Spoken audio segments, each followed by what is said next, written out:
તો મેં આખી લાઈન જ ઉપાડી મારામાં મૂકી દીધી. એટલે આજ તો ધરાઈને મારા એરંડાને એવા પાણી પાઉં, એવું પાણી પાઉં ને કે હજ મચાઈ નાખું એરંડા. તમે જો હાલ તો પાણીમાં મારે તો બોરમાં પાણી ફૂલ છે.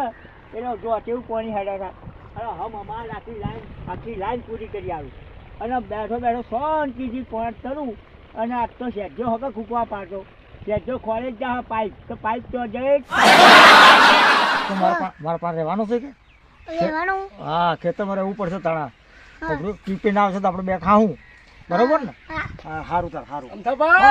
હા અરે હેઠળમાં અલ્યા ભાઈ મારતા છોકરા રાખવું પડે છે. શું કરું? છોકરાને બહાર રાખ્યા આપણે રાખાતું હોય એટલે આપણે હવે તો એની વાતો જે છે બહાર પણ આપણા છોકરાને તો હાચવું તો કે છોકરું હે અંગત પણ ના હું ના ઉકા કે છોકરાને આવો ને આવો ના હલો ચા બાપુ એ ના કે ચા બહુ આ જોજે ના એ કે છોકરા તે પાલી લેવતા હે છોકરા ના ભાઈ છે હે દીવા ને છોકરો હે કુકરો હસી બકરો હસી બધું છે યાર ના આવે